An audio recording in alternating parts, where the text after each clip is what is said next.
Voilà, on récapitule la partie 1. Le monsieur était avec sa femme depuis des années, ils avaient 5 enfants. Il a rencontré une jeune fille qui était calme, posée, qui était beaucoup plus calme que sa première femme.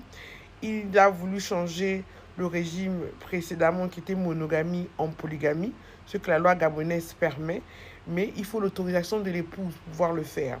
Et une fois que ce changement est fait, la loi recommande que la communauté soit dissoute avant toute autre chose. Le monsieur ne voulant pas que sa communauté, que la femme puisse avoir la moitié de tout ce qu'il avait, il a préféré aller épouser sa maîtresse à la coutume, grandiosement, et il a totalement arrêté d'aller chez sa femme. Il ne faisait pas la polygamie équitable, c'est-à-dire qu'il fait les jours là-bas, il fait les jours là-bas. Non, non, non. Il restait seulement que chez la deuxième. Et il allait chez la première seulement pour voir les enfants quand les enfants avaient vraiment insisté. Et à un moment même, il n'allait plus du tout là-bas. Il ne s'occupait même plus des enfants. Il était totalement absorbé par sa deuxième femme. Donc, c'était l'état là, c'était en 2021, tout ça là et tout. Là maintenant, en 2024, devinez, devinez, la deuxième qui était calme, posée, qu'est-ce qu'elle a fait? La maison, le terrain qu'il lui a acheté, où ils ont construit la maison, madame a pris, elle allait vendre. Elle dit qu'un matin, le monsieur a fait un voyage, puisque maintenant, il commençait bientôt à la retraite. Donc, il faisait des allers-retours entre la maison et le village qu'il construisait là-bas et tout, et tout, et tout. Il est parti. La bonne dame, elle a vendu le terrain. Puisque c'était à son nom, il avait mis ça à son nom, alors que bon, voilà. Elle a vendu le terrain avec la maison dedans. Elle a vendu les meubles, tout. Tout, tout, tout. Elle a laissé une lettre, oui. Je sais, quand j'ai vu que tu n'allais jamais divorcer de ta femme et que tu as préféré m'épouser à la coutume, c'est là où j'ai cessé de t'aimer. Et j'ai compris que je n'aurais rien de cette union.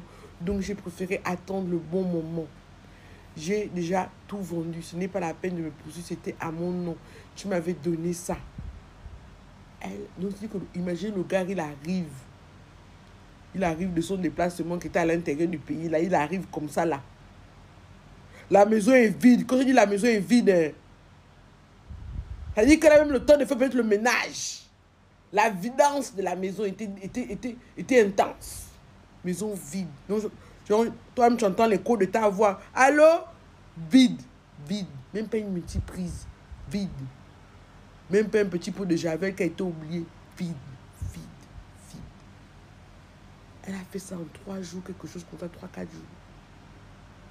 Quand le gars veut maintenant commencer à se dire que bon, il va quand même aller acheter un matelas, il va l'appeler, quand il lit la lettre, il se dit que c'est une blague, elle n'a pas pu faire vendre ça. Oh, les nouveaux propriétaires arrivent. Les nouveaux propriétaires arrivent. Il va contester la vente comment? Tellement l'amour était monté. Il a mis le terreau au nom de la jeune fille. Il a tout fait au nom de la fille pour lui montrer que bon, je ne t'ai pas épousée. Et puis elle était tellement calme, tellement posée. Elle dit bon, tu es tellement gentille, tiens, bon voilà. Elle a bien pris la chose. C'est ça le danger avec les filles, les femmes qui sont calmes, posées, silencieuses. Qu'elle va t'adjimer ça. Tu ne vas pas voir ça venir. Alors que les femmes qui sont chaudes, qui parlent, qui sont, comme vous dites, nerveuses, impulsives là, elle va te dire dans la colère ce qu'elle prépare de te faire. Oui, en tout cas, ça va se passer comme ça. Tu vas voir. Elle te prévient déjà. Elle te dit ce qu'elle va faire. Ce qui te permet déjà de te préparer en connaissant. Mais faut voir le monsieur. Obligé de revenir maintenant chez la première femme. Un grand. Pour chercher où dormir. La femme a dit que, ah, mais mon frère, quand tu as pris la glacière et tu as laissé le frigidaire, tu pensais que ça allait se passer comment? Non, non, moi je peux pas t'accepter chez moi. Il faut aller chez ta deuxième femme. C'est là où on est là maintenant. Parce que il dit, il dit maintenant que il veut revenir maintenant dans la maison de sa femme. Elle doit le recevoir. Pourquoi elle ne le reçoit pas dans la maison? Voilà le palabre que je dois régler. Doit que légalement, elle est tenue de le recevoir dans la maison. J'aimerais voir mes apprentis juristes. Qu'est-ce que la loi préconise dans ce cas-là?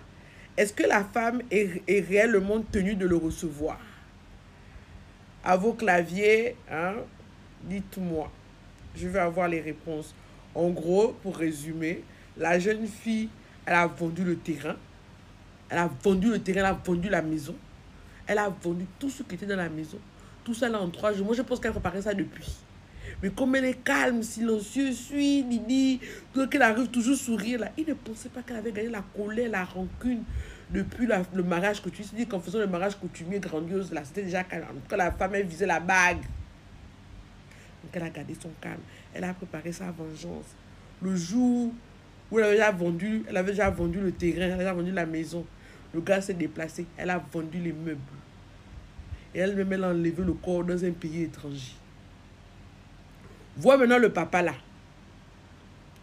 Vois-le en ce moment. Gourmet des femmes silencieuses. Ah! Elle n'a pas raté, hein. En tout cas, dites en commentaire. Est-ce que la première doit recevoir son mari, lui pardonner, ou elle doit le chasser? Et légalement, qu'est-ce que la loi dit?